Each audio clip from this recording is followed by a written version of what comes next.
ጤና ይስጥልኝ። ዘላለም መንግስቱ ነኝ። ሐሰተኛ ነቢይ ሱራፌል ደምሴ የተናገራቸው ብዙ ቅጥፈቶች አሉ። ሐሰተኛ ስለሆነ ምንም እውነት የለውም።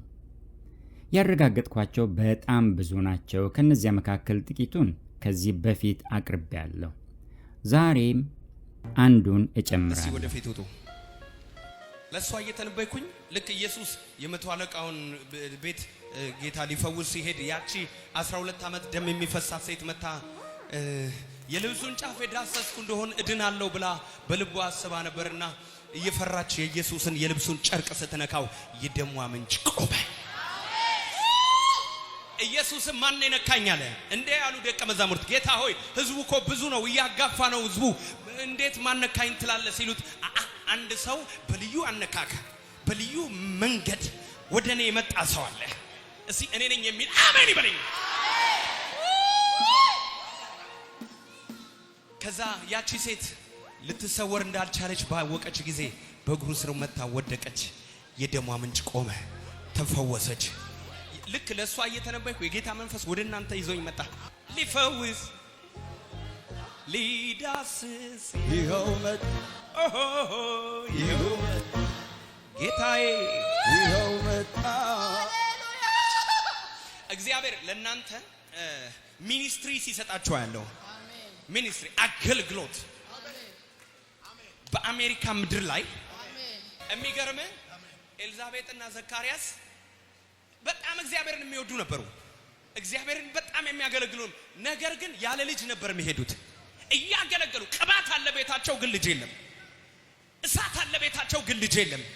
ሆሊ ስፒሪት አለ ቤታቸው ግን ልጅ የላቸውም። ያለ ልጅ እንሄዳለን እና በዕጣ ክፍላቸው በሚደርሳቸው ተራ ቆመው በትክክል ያገለግላሉ።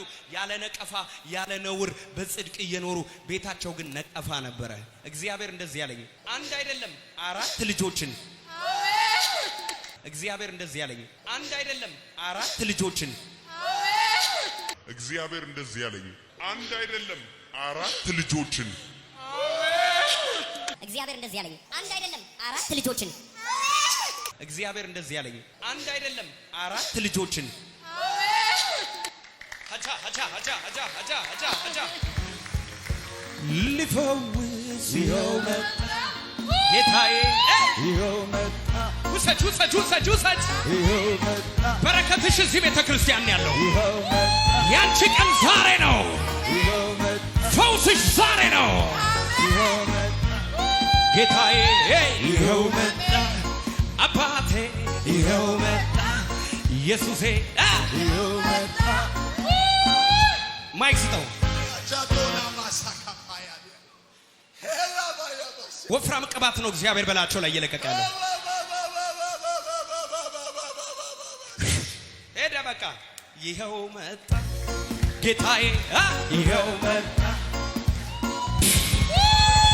ያሻት ኳላ እሳት እሳት እሳት እሳት እሳት እሳት አባቴ ይኸው መጣ ጌታዬ፣ ይኸው መጣ ንጉሴ ይኸው መጣ።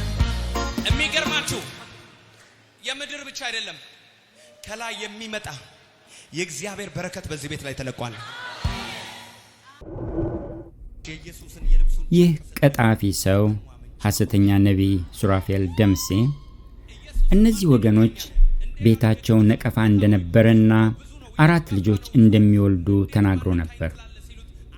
በነገራችን ላይ ልጅ አለመውለድ እኮ መርገምና ነቀፌታ አይደለም፣ ፈጽሞም አይደለም።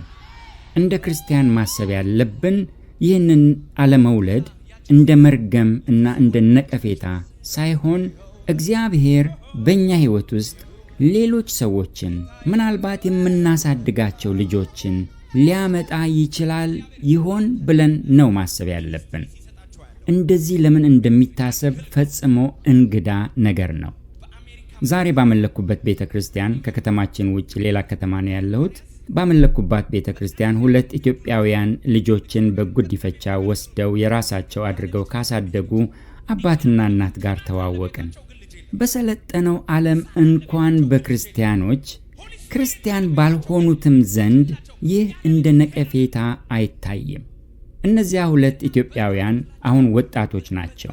ትንሹ 16 ዓመት ሆኖ በቅርብ ነው መንዳት የጀመረውና ራሱ እየነዳ እየመጣ እንደሆነ ሲነግሩኝ በመጠኑ እየሰጉ ነበር የነገሩኝ። መውለድ መታደል እንደሆነው አለመውለድም እኮ መታደል ነው። ወላጅ አልባ የሆኑት ልጆች ወላጅ እኮ አገኙ። ይህ ቀጣፊ ሰው ሱራፌል ብቻ አይደለም እንዲህ ያለ ነገር የተናገረ። ሐሰተኛ ነቢይ መስፍን ሙሉጌታም የቃለ ሕይወቱ መስፍን ሙሉጌታ ከጥቂት ዓመታት በፊት ሳን ፍራንሲስኮ መጥቶ ሳለ መካን ሴቶችን ወደ መድረክ ጠርቶ ቀልዶ አፍይዞ ነበር።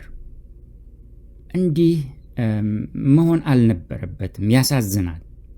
እግዚአብሔር በልጅ እንዲባርካቸው እጸልያለሁ ብሎ ጸልዮ ቢሸኛቸው ምን ነበር? ያንን አላደረገም። እንዲያውም ቀነቀጠሮ ሳይቀር ነው የሰጠው። በከተማችንም ሌላ የውሸት ፈውሶችን ፈውሶ ነበር የሄደው። የውሸት ፈውሶችን በተለይ ሲጨርስ ይህ ቀጣፊ ሰው ሱራፌል ደምሴ ምን ነበር ያለው? እንስማው እንደገና።